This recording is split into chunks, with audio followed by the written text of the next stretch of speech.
Before we start the actual content of this presentation, you should know that this video has been recorded for use in more than one class. As a result, there may be some things in this video that do not apply to the specific class that you are taking. Please just consider that an added bonus at no extra charge. This particular presentation will cover a number of financial tools used in evaluating the cost of debt and capital. I should also add that the formats have been pre-entered into this video to save time on the video. You most likely won't have that luxury if you are doing this in the real world. So let's get started. As I say in all of my videos, the uses and workings of these tools and principles are explained in your textbook or on the web. These videos are just to show how to calculate the numbers and to show in what format the numbers are usually presented.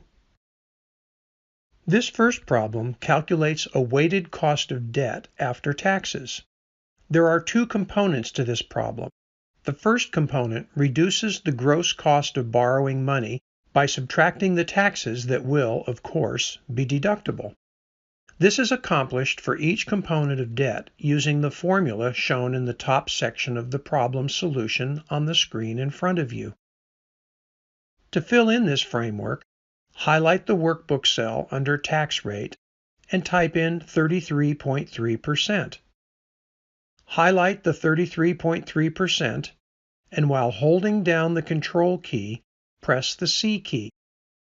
Arrow down one cell and while holding down the Control key, press the V key. Repeat that last step. Note that the tax rate is the same for all debt. Next, highlight the workbook cell under Interest Paid. From the word problem, 3.5% is the interest on the long-term bonds. Type in 3.5%.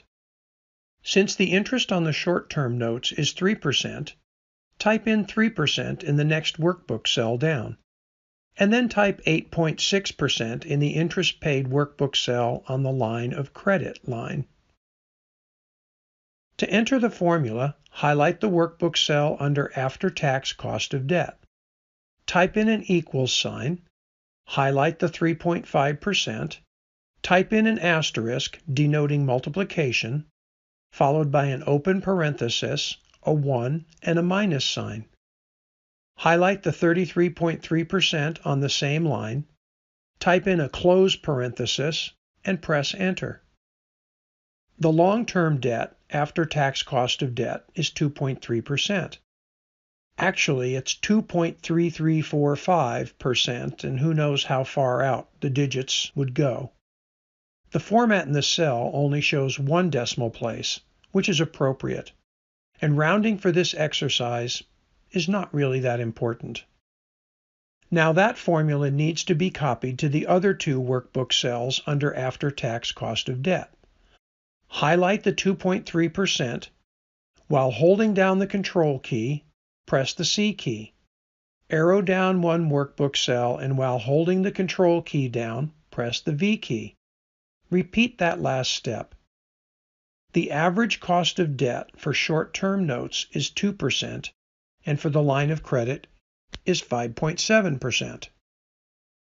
The second component of this problem is to weight the after-tax cost of debts based upon the amounts owed for each of the debts.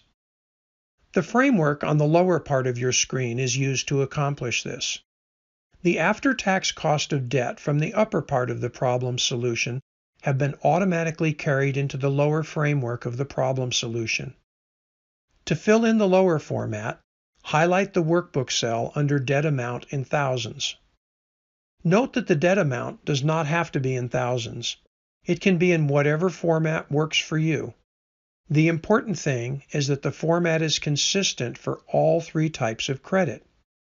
If you use whole dollars for one of the credit types, you must use the same for the rest. If you use dollars in millions for one of the credit types, you must use the same for the rest. It's the proportion between the types of debt that counts. Having covered that, enter 250 into that workbook cell and press Enter. Enter 71 into the short-term debt amount cell and press Enter. And enter 200 into the line of credit debt amount cell. In the workbook cell below 200, type in an equals, followed by SUM and an open parenthesis. Using the mouse or any method that you prefer, highlight the workbook cells from the 200 to 250. Type in a close parenthesis and press Enter. The $521,000 is a critical component of the formulas in the next column. To enter the formulas in the next column, highlight the workbook cell under Portion of Debt. Type in an equal sign, highlight the 250 in the column to the left. Type in a slash denoting division. Highlight the 521 in the column to the left and press Enter. In the next cell down, type in an equal sign, highlight the 71 in the column to the left, type in a slash, highlight the 521 in the column to the left and press Enter. Type in an equal sign, highlight the 200 in the column to the left, type in a slash, highlight the 521 in the column to the left and press Enter.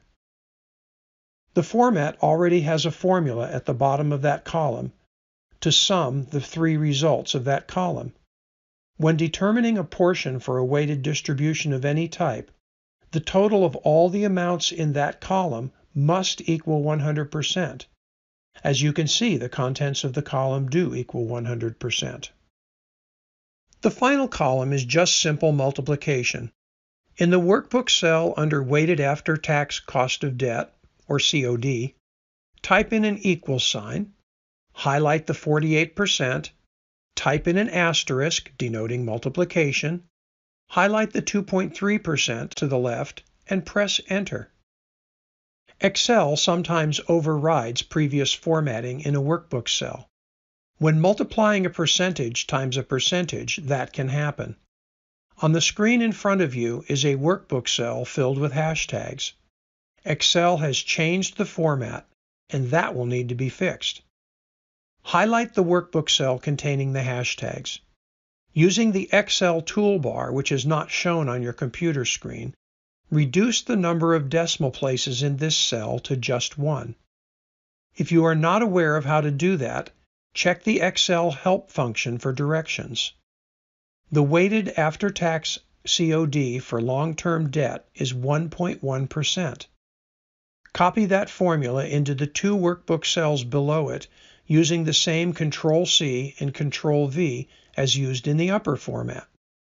To save time, the column has been summed and the weighted after-tax cost of debt is 3.6%. One additional step to make the format look professional is to highlight the 2.2% and while holding down the Control key, press the U key. Creating schedules with consistent formatting and niceties, like underlining the number in a workbook cell just above a sum, is the professional way to do this kind of a schedule.